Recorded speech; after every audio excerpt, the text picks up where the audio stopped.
Hey, I'm Mia. I'm a mystic, and welcome to a moment with Mystic Mia. In the last video, we kind of looked at like what it would look like to truly live as your higher self, and I kind of mentioned like when I got a glimpse of what it would look like to live as my higher self, and that was pretty cool. But the other question that really interested me is, are you spiritually lonely?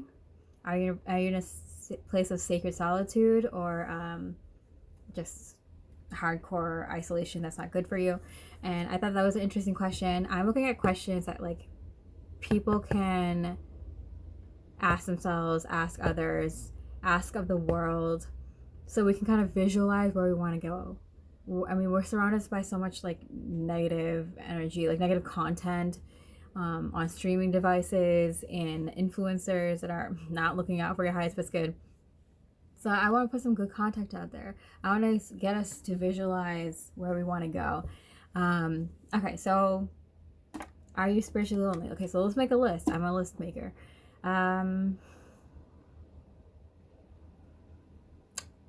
Spiritually being lonely. Okay, let's ask ChatGPT. Hey, I like that question you brought up about are you spiritually lonely? I'm kind of making a list of things you can do to, ask yourself good questions, what you can combat being spiritually lonely. Can you make a short list and, you know, just just bullet points, and I'm gonna go through them. Thank you, ChatGPT. All right, so oh no, okay, no, I don't like these. Okay, ask yourself, am I craving connection or recognition? And actually, we can work with this. Okay, clarify whether you're seeking resonance or simply to feel seen. Interesting, yeah. 'Cause sometimes I feel like you just want to get recognized for your work, or you just want to know that you just want people, you just want to know that people know that you exist. And then if you're like wanting to actually connect with another person, you want to feel that connection with someone else. I like that. Okay, okay. So how do we, this is not kind of, how do we visualize? How do we make this list so it's like it works with visualization? Let's work with both. Okay, so connecting with people that are like-minded. Okay, so how can we do that? Connection, and then also to be seen for your work. Seen, to know that you exist. Okay, so to know that you exist, I would love, you know how back in the day you would have like small communities, and they say that for the optimal amount, for the best type of community, you want 50 to 100 people, because with that amount of people, you can kind of, it still kind of works. You can still talk to everyone, talk through issues, any problems that arise. You can kind of work through it with that amount of people. But if it gets more than that, then it's like a really hard. There starts to be a hierarchy.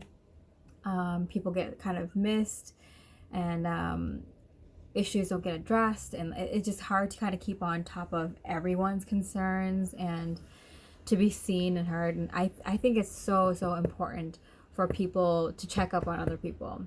You need to have people who check up on you, and you need to check up on other people. So I really am all about bringing neighbors back, bringing neighborly communities back, making sure like oh, hey, how's this person doing, or have you talked to the new neighbor. I mean, in today's society, there's pros and cons to that. There's people who, if they know who lives there, they might take advantage of that. But there's way more pros than there are cons. So I definitely think that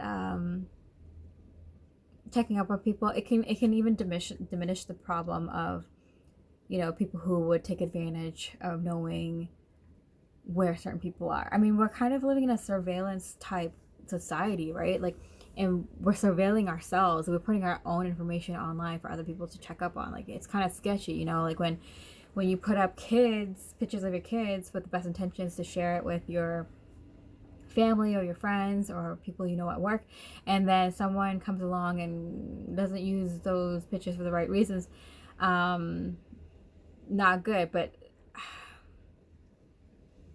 it's because you're throwing your information out there to people not in your community, people out there. And you could have online communities where you kind of band together for, like, oh, you have a common interest, you like this kind of music, you all play the same kind of game, you know, whatever, for activities, you know, you get your hiking groups together, get your band together, whatever it is.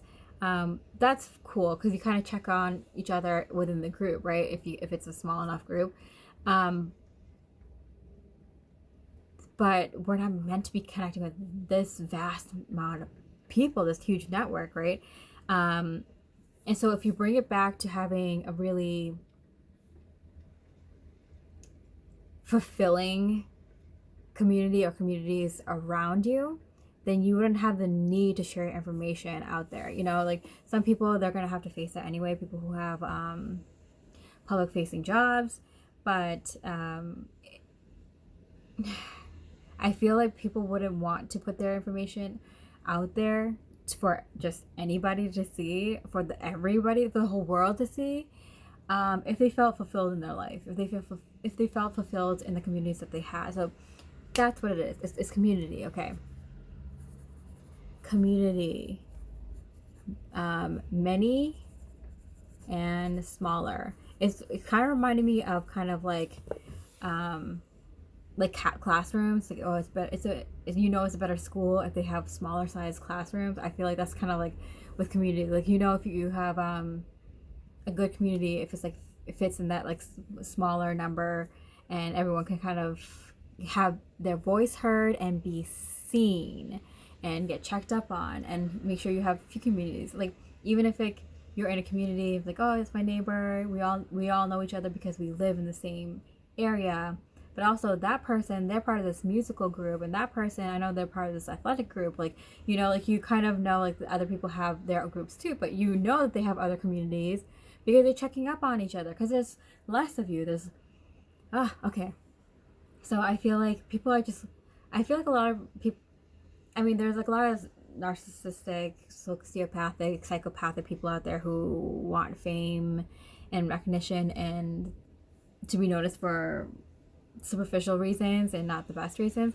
But I feel like a lot of people just kind of want are putting this stuff out there on the internet just because they want to get, like, they're looking for community. They're looking to find people who resonate with them. I mean, that's one of the reasons, like, when I started my first tarot channel, like, I found a ton of friends who through my clients and through my viewership, because they resonated with my work. That's the next thing, right? So, like, having your work seen. So, like, you know, there's this thing where it's like, oh, like, that person, their work defines them. That's all they are. You know, they let their looks define them. They let their work define them. They let where they live define them. They let this define them. It's like, whatever. Like, you're in charge of what defines you. But you know, the best way to define someone maybe is kind of, one of the ways is how they work. The other is, you know, how they treat others and treat themselves, and, you know, and lifestyle and everything. But, like, what you do for work, what do you want to do for work? What are you interested in? What are you passionate about? What do you love so much that you want to do it every day, even if you fail a million times? That's your passion because you want to keep going. You have the fire. But also, just kind of, what can people connect with you on? It's the easiest way to connect with people is through groups, through activities, hobbies, and work, doing something together.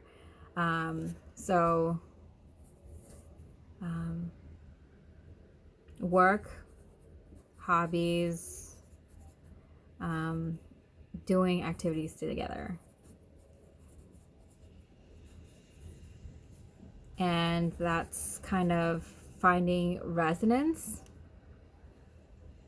finding people who are like-minded, because you can like think about these things like, oh, I want to be a fashion designer, like I wish I can just manifest friends who are also into fashion. I'm in this place where they don't, they don't have the same taste as me, whatever. Like, it's not just gonna magically manifest. Like, you have to go find these groups, these people, and that's where you're gonna most likely find people who resonate. It's not just gonna magically appear, maybe you'll be guided to go to certain groups, or a link will pop up or you'll see an advertisement, or someone might suggest something to you or recommend something to you, but like you got to go to that group and meet with those people, right? Okay, so we have 2 points down. Let's get one more maybe. Spend time in nature without agenda.